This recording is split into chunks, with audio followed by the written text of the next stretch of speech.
إن الحمد لله نحمده ونستعينه ونستغفره ونعوذ بالله من شرور أنفسنا ومن سيئات أعمالنا من يهده الله فلا مضل له ومن يضلل فلا هادي له وأشهد أن لا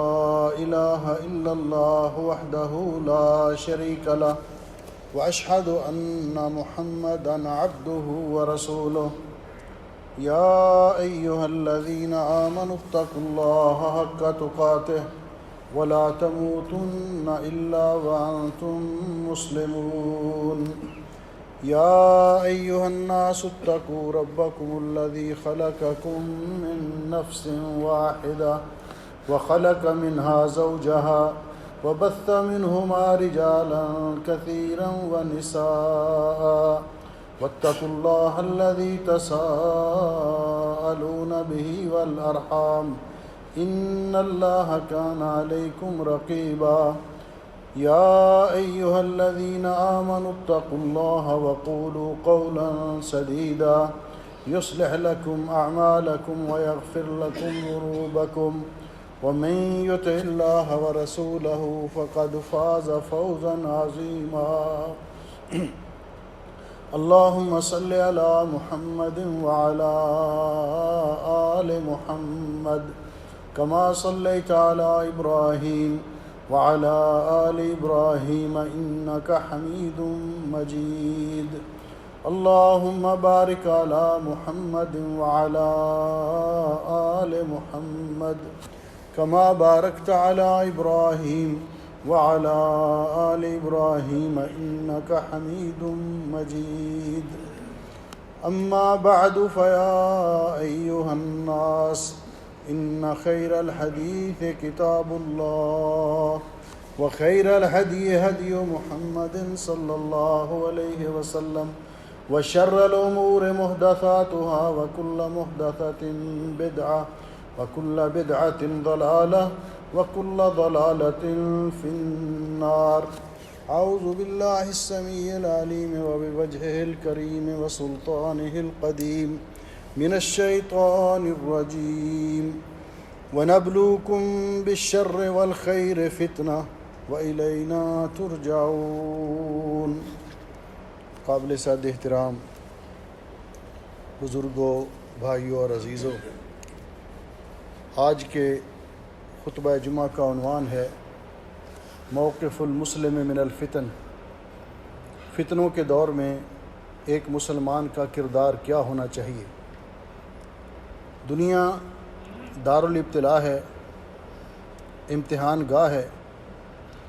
اور فتنے کا معنی بھی ابتلاء اور آزمائش ہے۔ اللہ سبحانہ و تعالی نے دنیا میں انسانوں کی آزمائش کے لیے مختلف طرح سے اور مختلف انداز سے انسانوں کا امتحان کیا ہے۔ فتنے تو کئی ہیں دنیا میں۔ قرآن کریم میں اللہ سبحانہ و تعالی نے شرک کو بھی سب سے بڑا فتنہ قرار دیا ہے۔ قاتلوہم حتی لا تکون فتنہ، اس وقت تک کفار کے ساتھ اور مشرکین کے ساتھ جہاد کرو جب تک کہ فتنے کا خاتمہ نہیں ہو جاتا، شرک کا خاتمہ نہیں ہو جاتا۔ اللہ سبحانہ و تعالی نے اپنی کتاب مقدس میں مال کو بھی اور اولاد کو بھی فتنہ قرار دیا ہے۔ سورۃ التغابن میں اللہ جل شانہ فرماتے ہیں انما اموالکم و اولادکم فتنہ، تمہارے مال اور تمہاری اولاد یہ بھی تمہارے لیے آزمائش ہے۔ انسان کے لیے بہتری کے اسباب بھی پیدا کر سکتے ہیں، خیر و بلائی میں ممد و معاون بھی ہو سکتے ہیں، اور خیر و بلائی کی راہ میں رکاوٹ بھی بن سکتے ہیں۔ نبی پاک صلی اللہ علیہ وسلم نے فرمایا ان لکل امت فتنہ، ہر امت کی کوئی نہ کوئی فتنہ اور آزمائش ہے۔ وہ فتنہ تو امتی المال، میری امت کا بہت بڑا فتنہ مال ہے کہ مال کی طلب، مال کی حرص اور مال کی لالچ انسان کو تباہ کر دیتی ہے، انسان کا دین بھی تباہ کر دیتی ہے، دنیا بھی تباہ کر دیتا ہے۔ اور اسی طرح رسول اکرم صلی اللہ علیہ وسلم نے فرمایا، ان اسامہ بن زید رضی اللہ عنہ قال قال رسول اللہ صلی اللہ علیہ وسلم ما ترکت بعدی فتنہ اضر علی امتی من النساء علی الرجال، میرے بعد سب سے بڑا فتنہ میری امت کے لیے عورتوں کا فتنہ ہے، جو کہ مردوں کا ایمان، اخلاق، ہر چیز کو تباہ کر دیتے ہیں۔ بہت سارے فتنوں کا ذکر کیا، لیکن آج میں جس فتنے کے بارے میں بات کر رہا ہوں، اس سے مراد وہ فتنہ ہے جو انسان کو قبول حق سے روکتا ہے، جو انسان کو دین پر چلنے سے روکتا ہے، اور یہ وہ فتنہ ہے کہ جس کی موجودگی میں انسان خیر و شر میں فرق کرنے کی صلاحیت نہیں رکھتا، حیران ہو جاتا ہے۔ اور رسول اکرم صلی اللہ علیہ وسلم نے ایسے فتنوں کی نشاندہی کرتے ہوئے فرمایا کہ ایسے فتنے ہوں گے تدع الحلیم فیہا حیران، کہ جس میں عقل مند آدمی حیران ہوگا کہ کیا کرے، اس کو پتہ ہی نہیں چلے گا۔ اور خود حضرت علی المرتضیٰ رضی اللہ تعالیٰ عنہ فرماتے ہیں کہ فتنہ تکون فتن لا یستطیع الرجل ان یغیر فیہا بید ولا بلسان، ایسے فتنے ہوں گے کہ انسان کو پتہ نہیں چلے گا، اور ان کو روکنے کی اور ان کا مقابلہ کرنے کی بھی وہ صلاحیت نہیں رکھے گا۔ اور حضرت حذیفہ ابن یمان رضی اللہ تعالیٰ عنہ فرماتے ہیں کہ نبی پاک صلی اللہ علیہ وسلم کے صحابہ آپ سے خیر کے بارے میں سوال کرتے تھے، اور میں آپ سے فتنوں کے بارے میں پوچھا کرتا تھا۔ ان اصحاب النبی صلی اللہ علیہ وسلم کانوا یسألون عن الخیر وکنت اسأل عن الشر، وہ خیر اور نیکی کے بارے میں سوال کرتے تھے اور میں فتنوں کے بارے میں سوال کیا کرتا تھا، مخافۃ ان ادرکہ، اس ڈر سے کہ کہیں میں فتنے کا شکار نہ ہو جاؤں۔ رسول اکرم صلی اللہ علیہ وسلم نے جن فتنوں کے بارے میں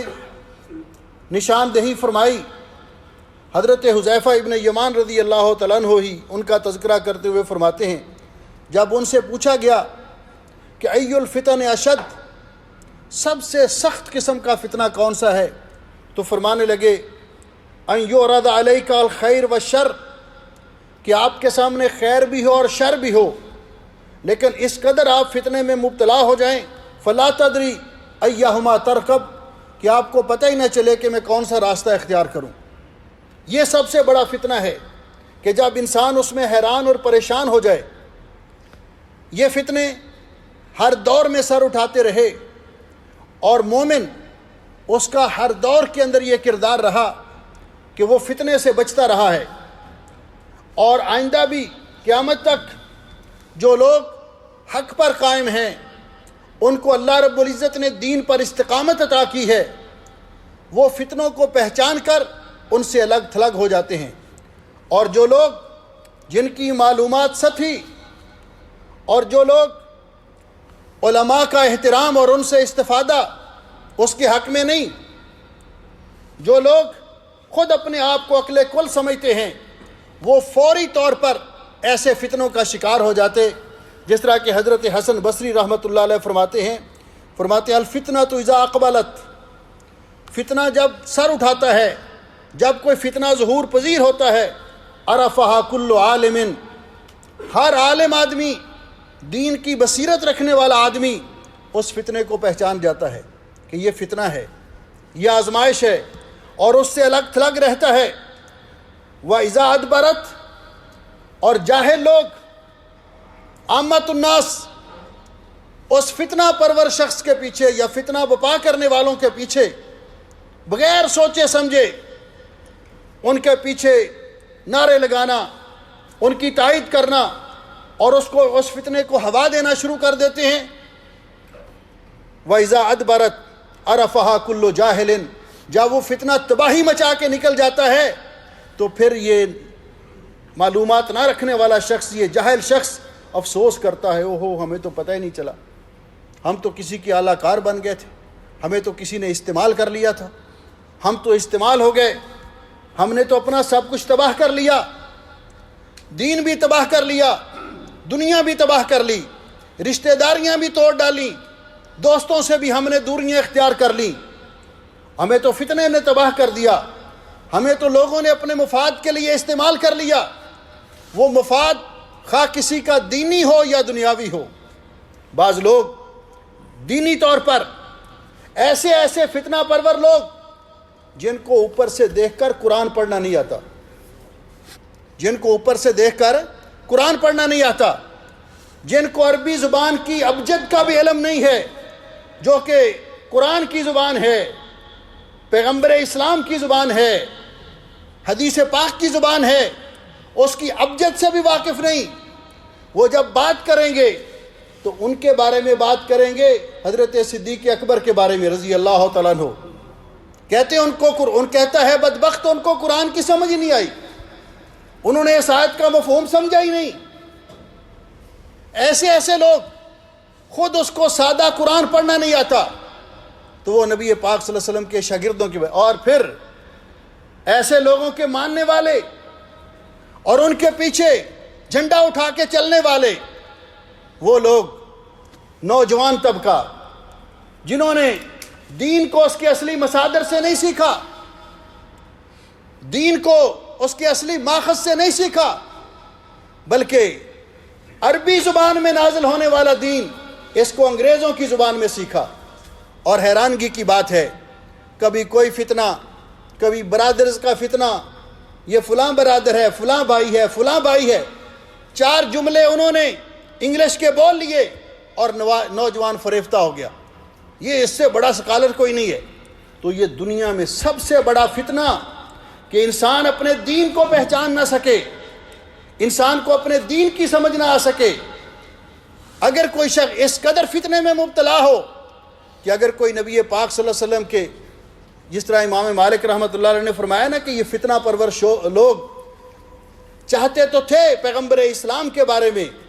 لوگوں کو آپ کی شخصیت کے بارے میں مشکوک کریں، لیکن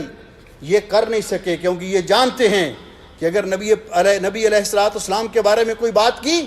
تو مسلمان ہمارا وہ حشر کریں گے کہ نشان عبرت بنا دیں گے۔ اس لیے انہوں نے سوچا کہ نبی پاک صلی اللہ علیہ وسلم کی شخصیت پر حملہ کرنے کے لیے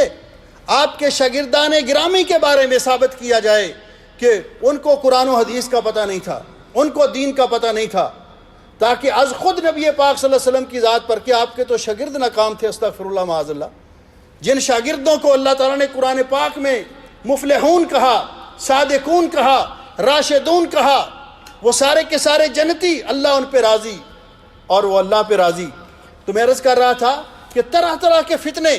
نبی پاک صلی اللہ علیہ وسلم نے ان فتنوں کے بارے میں آگاہ کرتے ہوئے ہمیں فرمایا تھا اور ایک مسلمان کے کردار سے آگاہ کیا۔ حضرت مقداد ابن اسود رضی اللہ تعالیٰ عنہ بیان فرماتے ہیں، قال قال رسول اللہ صلی اللہ علیہ وسلم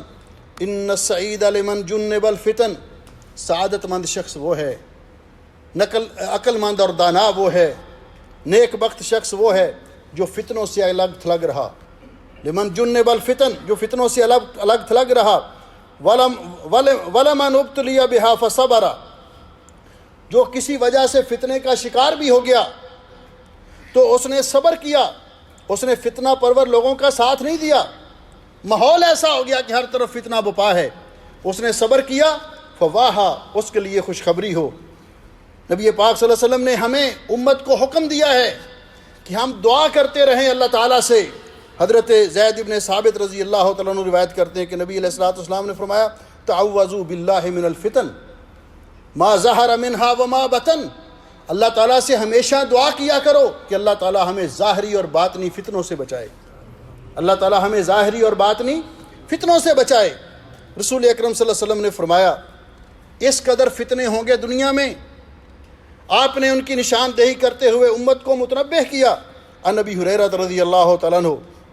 حضرت ابو ہریرہ رضی اللہ تعالیٰ عنہ روایت کرتے ہیں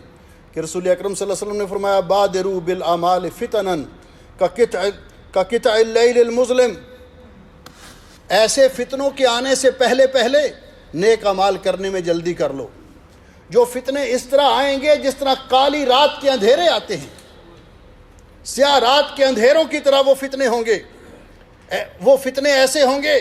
یصبح الرجل مؤمنا ویمسی کافرا، کہ انسان صبح کے وقت مومن ہوگا اور شام تک کفر اختیار کر چکا ہوگا. اور فرمایا ویمسی مؤمنا، رات کو مومن ہوگا، ویصبح کافرا،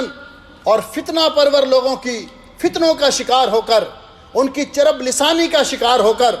دن تک اپنا دین بھی بیچ چکا ہوگا. فرمایا یبیع دینہ بعرض من الدنیا، دنیا کی معمولی دولت کے بدلے اپنا دین بیچ دے گا،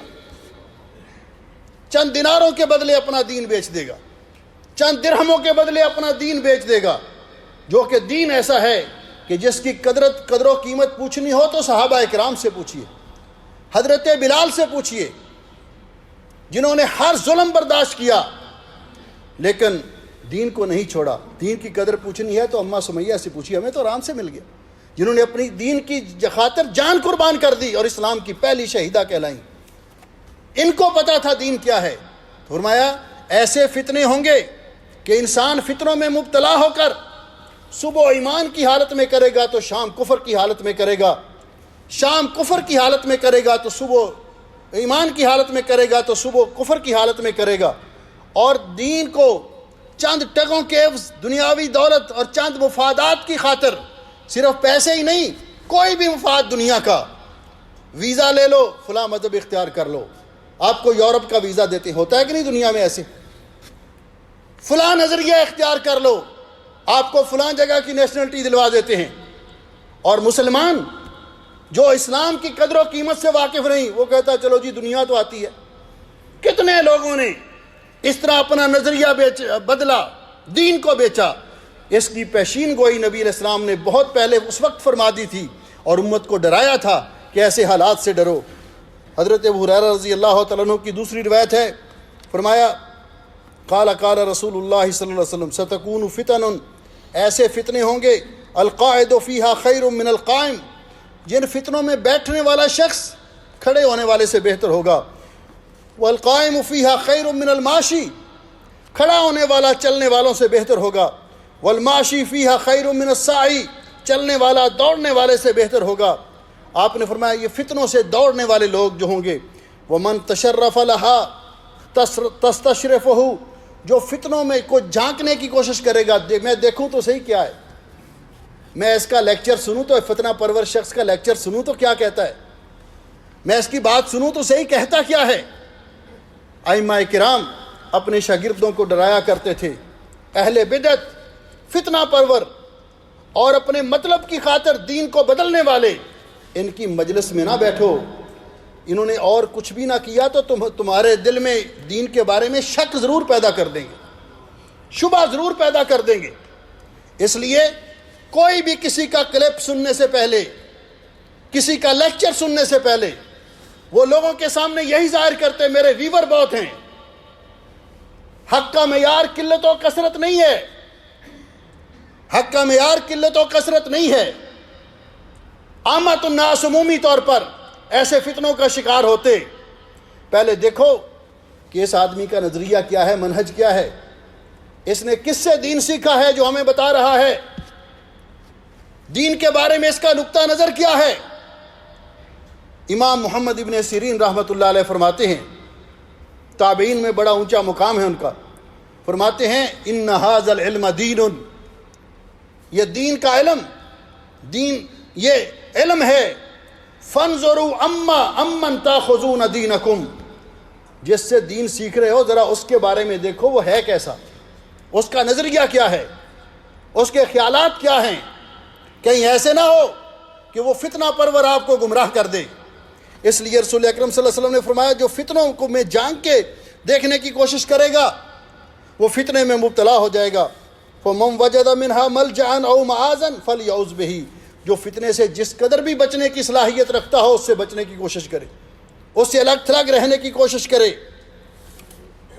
میرے بھائیوں اور عزیزوں، یہ فتنے جو دنیا میں بپا ہیں، خواہ وہ مذہبی لحاظ سے ہوں، سیاسی لحاظ سے ہوں،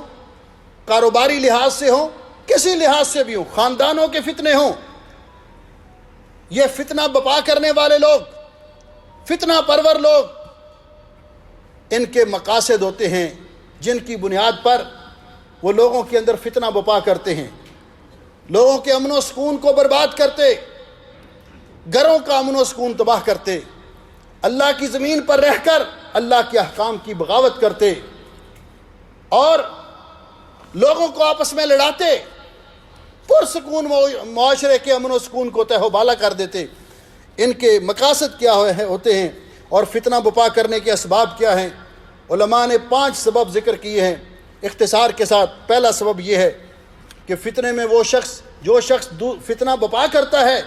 سب سے پہلے وہ فتنے کا شکار ہوتا ہے، وہ گمراہ ہوتا ہے، کیونکہ اللہ سبحانہ و تعالیٰ نے قرآن پاک میں اس بات کی وضاحت فرمایا فَلْيَحْذَرِ الَّذِينَ يُخَالِفُونَ عَنْ أَمْرِهِ أَن تُصِيبَهُمْ فِتْنَةٌ أَوْ يُصِيبَهُمْ عَذَابٌ أَلِيمٌ۔ ان لوگوں کو ڈرنا چاہیے جو پیارے نبی حضرت محمد رسول اللہ صلی اللہ علیہ وسلم کے احکام کی مخالفت کرتے ہیں، آپ کی سنت کی مخالفت کرتے ہیں، کہیں وہ فتنے کا شکار نہ ہو جائیں یا اللہ تعالیٰ کے دردناک عذاب کا شکار نہ ہو جائیں۔ تو سب سے پہلے فتنہ پرور شخص وہ کتاب و سنت کو چھوڑتا ہے، کتاب و سنت کی تعلیمات، قرآن و حدیث کا وہ مفہوم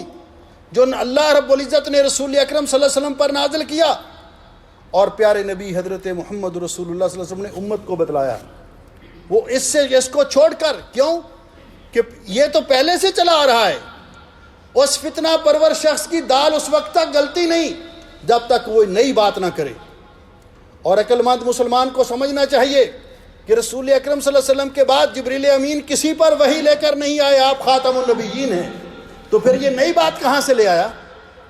یہ نئی بات کہاں سے لے آیا؟ قرآن پاک کی آیات پڑھ کر ان کا وہ مفہوم بیان کرتا ہے کہ جس کے جیسے کہ علامہ اقبال مرحوم نے کہا تھا زمن بر ملا و صوفی سلامے کہ پیام خدا گفتند مارا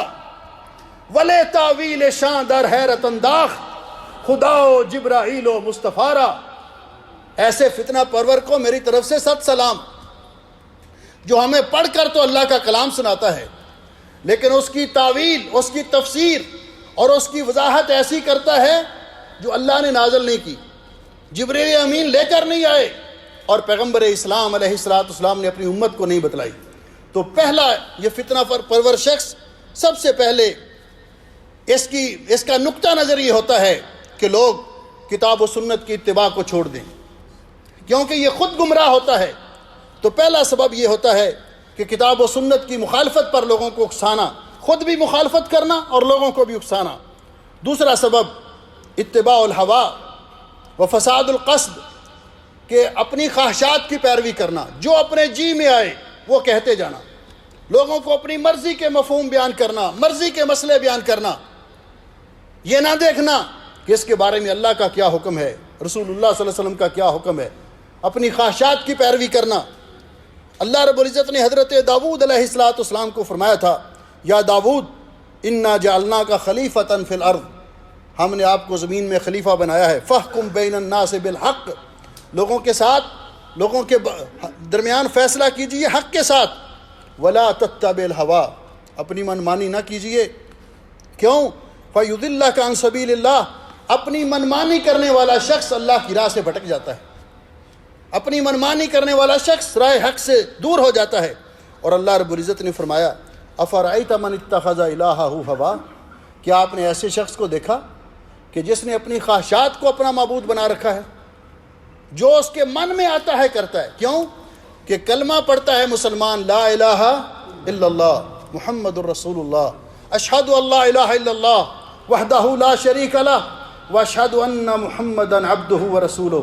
کلمہ پڑھنے کے بعد انسان اپنی مرضی کا مالک نہیں رہتا۔ اگر کلمہ پڑھنے کے بعد بھی اپنی مرضی کرنی ہے تو کلمہ پڑھنے کا معنی کیا ہے؟ کلمہ پڑھنے کا مطلب کیا ہے؟ تیسرا سبب یہ ہے طلب الشہرہ والحصول علی الفوائد دنیاویہ، کہ انسان شہرت کے حصول کے لیے، کہ میں مشہور ہو جاؤں، دنیا میں میرا نام ہو اور دنیاوی فوائد اس کو حاصل ہوں۔ کوئی ایجنسی کا اعلی کار بنا ہوا، کوئی اور گمراہ فکر کا اعلی کار بنا ہوا، کوئی کسی طرح تو اس کو ہے کہ میرا ایک نام پیدا ہو رہا ہے، میرے نام پر فرقہ بن گیا ہے، میں لوگوں میں مشہور ہو رہا ہوں۔ اور بات وہی ہے، اس طرح کہتے ہیں بدنام ہوں گے تو کیا، ہم طالب شہرت ہیں، ہمیں ننگ سے کیا کام، بدنام اگر ہوں گے تو کیا نام نہ ہوگا۔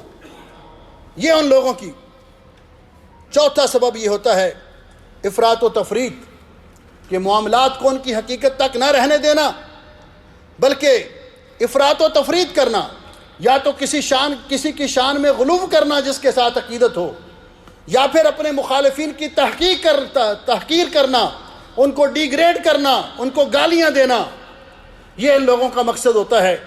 جو ان کو اس بات پہ۔ اور پانچویں چیز جو ہے کہ صحیح منہج کتاب و سنت کا، اس کو چھوڑ کر متشابہات کی تلاش کرنا۔ اللہ سبحانہ و تعالیٰ نے فرمایا هو الذی انزل علیک الکتاب منہ آیات محکمات، اللہ نے آپ پر کتاب نازل کی ہے، اس کی آیات محکمات بھی ہیں، ہن ام الکتاب، وہ کتاب اللہ کی اصل ہیں، وَأُخَرُ متشابہات، اور کچھ متشابہ آیات ہیں جن کا علم صرف اللہ کے پاس ہے۔ اللہ تعالیٰ فرماتے ہیں یہ لوگ فتنہ پرور، یہ چونکہ دل کے بیمار ہوتے ہیں، ان کا دل مریض ہوتا ہے، تو اللہ تعالیٰ فرماتے ہیں فَأَمَّا الَّذِينَ فِي قُلُوبِهِمْ زَيْغٌ، وہ لوگ جن کے دلوں میں ٹیڑھا پن ہے اور بیماری ہے، فَيَتَّبِعُونَ مَا تَشَابَهَ مِنْهُ ابْتِغَاءَ الْفِتْنَةِ وَابْتِغَاءَ تَأْوِيلِهِ، کہ یہ لوگ فتنہ بپا کرنے کے لیے، اس کی غلط تفسیر کرنے کے لیے یہ متشابہات کے پیچھے پڑتے ہیں، محکمات کو چھوڑ دیتے ہیں۔ انہیں کہا جاتا ہے اقیموا الصلاۃ، محکم آیت ہے، نماز قائم کرو، تو نمازیں نہیں پڑھتے۔ اس بارے میں گفتگو کریں گے جی الف لام میم کا معنی کیا ہے، اس کے بارے میں لمبی چوڑی بات کہ جی اس کا معنی کیا ہے، جبکہ اس کا معنی اور تمام حروف مقطعات جو متشابہات میں سے ہیں، اللہ اعلم بمرادہ، ان کی مراد اللہ کے علم میں ہے۔ یہی مفسر قرآن حضرت ابن عباس رضی اللہ تعالیٰ عنہما کا قول ہے۔ تو فرمایا یہ لوگ جو ہیں یہ فتنہ بپا کرنے کے لیے ایسا کرتے ہیں کہ متشابہات کے پیچھے پڑتے ہیں، محکمات کو چھوڑ دیتے ہیں۔ وما یعلم تاویلہ الا اللہ، حالانکہ متشابہات کی تعویل اور حقیقت کو اللہ کے علاوہ کوئی نہیں جانتا۔ والراسخون فی العلم، جن کو اللہ نے علم کے اندر رسوخ عطا کیا ہے، یقولون، وہ کہتے ہیں کل من عند ربنا وما یذکر الا اولو الالباب، کہ تمام آیات پر ہمارا یقین، محکمات بھی اللہ کی طرف سے، متشابہات بھی اللہ کی طرف سے۔ اس لیے میرے بھائیوں اور میرے عزیزوں، ہمیں کوشش کرنی چاہیے کہ ہم ایک صاحب بصیرت مسلمان کا کردار ادا کریں، فتنے کو پہچانیں اور اس سے الگ تھلگ ہو جائیں، فتنے کے اندر مبتلا ہونے سے اپنے آپ کو فتنے کی اس علاج سے آلودہ کرنے سے بچائیں۔ اسی میں دنیا کے اندر بھی بھلائی ہے اور آخرت کے اندر بھی بھلائی ہے۔ اللہ تعالیٰ مجھے اور آپ کو تمام ظاہری اور باطنی فتنوں سے بچائے، دین اسلام پر استقامت نصیب فرمائے، اور اللہ سبحانہ و تعالیٰ جب تک زندہ رکھے اسلام پر زندہ رکھے، آخری وقت آئے تو ہمیں کلمہ شہادت نصیب کرے اور ہمارا خاتمہ ایمان پہ کرے۔ اقول قولی ھذا استغفر اللہ لی ولکم ولسائر المسلمین من کل ذنب واتوب الیہ۔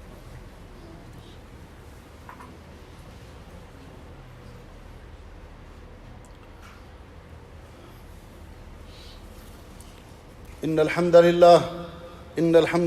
نحمده ونستعینه ونستغفره ونعوذ باللہ من شرور انفسنا ومن سیئات اعمالنا، من يهده اللہ فلا مضل له ومن يضلل فلا هادی له، اشهد ان لا الہ الا اللہ وحدہ لا شریک له واشهد ان محمدا عبدہ ورسولہ۔ اما بعد، محترم بھائیو اور عزیزو، فتنوں سے نجات کس طرح ممکن ہے، یہ چند پوائنٹ ہیں، ذرا توجہ سے سماعت فرمائیں۔ پہلی چیز کہ فتنوں سے نجات حاصل کرنے کا اور بچنے کا واحد طریقہ ہے کہ لزوم الکتاب والسنہ والسیر علی نہج سلفنا الصالح، کتاب و سنت کے ساتھ تمسک کرنا اور کتاب و سنت کو اس طرح سمجھنا جس طرح ہمارے سلف صالح صحابہ اکرام نے سمجھا اور ان کے بعد میں آنے والے علماء حق نے سمجھا۔ تو اس کتاب و سنت کے ساتھ، کیونکہ رسول اکرم صلی اللہ علیہ وسلم نے فرمایا میں دنیا سے جا رہا ہوں ترکت فیکم امرین، تمہارے اندر دو چیزیں چھوڑے جا رہا ہوں، لن تضلوا ما تمسکتم بہما، اس وقت تک گمراہ نہیں ہوگے جب تک ان کو مضبوطی سے تھامے رکھو گے، کتاب اللہ و سنتی، ایک اللہ کی کتاب اور دوسرا نبی پاک صلی اللہ علیہ وسلم کی حدیث، اور اس کو سمجھنا سلف صالح کے مفہوم کے مطابق جس طرح ان کو نبی پاک صلی اللہ علیہ وسلم نے سمجھایا اور اللہ تعالیٰ کی منشا کے مطابق۔ دوسری چیز جو فتنوں سے نجات کا ذریعہ ہے، الرجوع الی العلماء الربانیین، علماء حق کی طرف رجوع کرنا۔ کسی مسئلے کی سمجھ نہیں آتی تو علماء حق جو کتاب و سنت کو فالو کرنے والے ہیں ان کی طرف رہنمائی ان کی حاصل کرنا، ان کی طرف رجوع کرنا اور ان سے سمجھنا کہ یہ بات کیا ہے، تاکہ لوگ متشابہ نصوص اور آیات کے ذریعے کہیں ہمارا دین تباہ نہ کر لیں اور ہمیں فتنے میں مبتلا نہ کر لیں۔ تیسری چیز کہ فتنے سے بچتے رہنا، جہاں بھی فتنے کی بو محسوس ہو اس سے بچتے رہنا۔ رسول اکرم صلی اللہ علیہ وسلم نے فرمایا، ام المومنین عائشہ رضی اللہ تعالیٰ عنہ فرماتی ہیں کہ رسول اکرم صلی اللہ علیہ وسلم نے فرمایا، فَإِذَا رَأَيْتُمُ الَّذِينَ يَتَّبِعُونَ مَا تَشَابَهَ مِنْهُ، جب آپ ایسے لوگوں کو دیکھیں کہ جو متشابہات کی تتبع کرتے ہیں، ان کا پیچھا کرتے ہیں، فَأُولَٰئِكَ الَّذِينَ سَمَّ اللَّهُ، ان کا اللہ نے نام لے کر کہا ہے کہ یہ فتنہ پرور ہیں، فَاحْذَرُوهُمْ، تو ان سے بچتے رہنا، ان سے دور رہنا۔ چوتھی چیز اپنی زبان کو کی کنٹرول میں رکھنا، جب کوئی فتنہ بپا ہو تو اس فتنے کو ہوا نہ دینا، اس فتنے کو لوگوں کے اندر پھیلانے سے گریز کرنا، کیونکہ کہیں ایسے نہ ہو کہ انسان اس کو دوسروں کو آگاہ کرتے ہوئے خود اس فتنے میں مبتلا ہو جائے۔ تو ایسے دور میں اپنی زبان کو کنٹرول میں رکھنا اور فتنے کو ہوا دینے سے گریز کرنا۔ پانچویں چیز شائعات اور افواہوں سے گریز کرنا، لوگوں کی باتیں سن کر، افواہیں سن کر ان کے مطابق اپنا نظریہ نہ بنانا، بلکہ جب بھی کوئی خبر پہنچے اس کی تحقیق کرنا، اس کی تصدیق کرنا کہ کیا یہ صحیح ہے، اس کی کنہ اور حقیقت تک پہنچنے کی کوشش کرنا۔ وگرنہ دنیا میں آپ دیکھ رہے ہیں لوگ مذہبی مقاصد کے لیے، سیاسی مقاصد کے لیے کس طرح خاص کر نوجوان طبقے کو استعمال کر رہے ہیں۔ تو نوجوانوں کو بھی اپنی آنکھیں کھولنی چاہیے کہ کسی کی بات سن کر نعرے لگانا نہ شروع کر دے، دیکھیں اس کی حقیقت کیا ہے۔ اگلے دن ہوتا ہے کہ حقیقت کچھ اور نکلتی ہے۔ لیکن حیرانگی کی بات ہے کہ فتنے میں شکار اور فتنے میں مبتلا لوگوں کا کردار کیا ہے، جاننے کے باوجود بھی وہ اس کو چھوڑنے کے لیے تیار نہیں ہوتے، ماننے کے باوجود بھی وہ اس فتنے سے نکلنے کے لیے کوشش نہیں کرتے۔ اور چھٹی چیز یہ ہے النظر فی العواقب، کہ فتنے کے بارے میں غور کرنا کہ اس کا انجام کیا ہوگا۔ اس میں جو لوگ مبتلا ہیں یا اگر ہم اس میں مبتلا ہو رہے ہیں تو اس کا انجام کیا ہوگا، اس کا نتیجہ خیر ہوگا یا شر ہوگا، اس کے انجام پر نظر ضرور رکھنا۔ یہ عقل مند لوگوں کا کام ہے، یہ دانا لوگوں کا کام ہے۔ ساتویں چیز فتنوں سے نجات کی ہے کہ ضبط العواطف والتعنی، کہ انسان جو بھی بات سنے اس پر غور کرے، اس کو پرکھے، جذبات کا شکار ہو کر اس کے پیچھے بھاگنا نہ شروع کر دے، تاکہ کہیں فتنہ پرور لوگ اس کو استعمال نہ کر لیں، وہ ان کا اعلی کار نہ بن جائے۔ ان کا تو کام یہی ہوتا ہے کہ ایسے لوگوں کو استعمال کرنا۔ آٹھویں چیز قرآن پاک کا مطالعہ کرنا، اور قرآن پاک میں اللہ رب العزت نے جو پہلی امتوں کی تاریخ بیان کی ہے اور اس کا انجام بیان کیا ہے اس پہ غور کرنا کہ کہیں ہم اس طرح کی صورتحال کا شکار نہ ہو جائیں۔ نویں چیز کہ فتنوں کے دور میں صبر کرنا، فتنوں کے دور میں صبر کرنا اور اللہ تعالیٰ کی عبادت کرنا۔ اللہ رب العزت فرماتے ہیں، یا ایھا الذین آمنوا استعینوا بالصبر والصلاۃ ان اللہ مع الصابرین۔ نبی علیہ السلام نے فرمایا، یاتی علی الناس زمان، لوگوں پر ایک ایسا دور آئے گا، اتنے فتنوں کا دور ہوگا، الصابر فیہم علی دینہ، اس دور میں دین پر قائم رہنے والا ایسے ہوگا کالقابض الی الجمر، جس طرح اس نے انگارہ ہاتھ میں پکڑا ہوا ہو، آگ کا انگارہ ہاتھ میں پکڑا ہوا ہو۔ اور نبی علیہ السلام نے فرمایا ایسے دور کے اندر اللہ کی طرف زیادہ رجوع کرنا، عبادت کرنا اللہ تعالیٰ کی۔ آپ نے فرمایا عبادۃ فی الحرج والفتنہ کہجرۃ الیہ، حرج اور فتنے کے زمانے میں اللہ کی عبادت کرنا ایسے ہے، اس کا اجر و ثواب اتنا ہے جس طرح کہ ہجرت کرنے کا اجر و ثواب ہوتا ہے۔ اور 10ویں چیز اللہ تعالیٰ سے دعا کرتے رہنا، 10ویں چیز اس سے نجات پانے کی وہ ہے کہ اللہ تعالیٰ سے دعا کرتے رہنا۔ رسول اکرم صلی اللہ علیہ وسلم نے فرمایا استعیذوا باللہ من عذاب جہنم،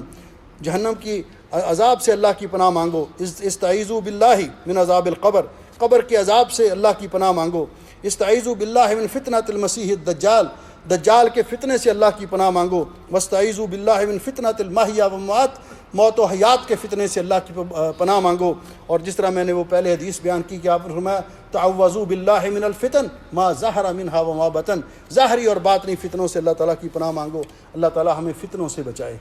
اللہ تعالیٰ ہمیں کتاب و سنت پر گامزن رکھے اور کتاب و سنت کا صحیح فہم نصیب فرمائے اور اس پر عمل کرنے کی توفیق بخشے۔ محترم بھائیوں، ہمارے بھائی صداقت علی صاحب، ان کی ہمشیرہ کل پاکستان میں وفات پا گئی ہیں، ناصر الاسلام کی پھوپھی، ان کے لیے دعا کریں کہ اللہ رب العزت ان کی مغفرت فرمائے اور ان کے جملہ لواحقین کو صبر جمیل کی توفیق عطا فرمائے۔ رانا صاحب نے کل بھائی ارشد تھا نا نام، ان کے بارے میں بھیجا تھا میسج، میں نہیں جا سکا، ان کے لیے بھی دعا کریں، بڑے اچھے اور بھلے ساتھی تھے، اللہ تعالیٰ ان کی بھی مغفرت فرمائے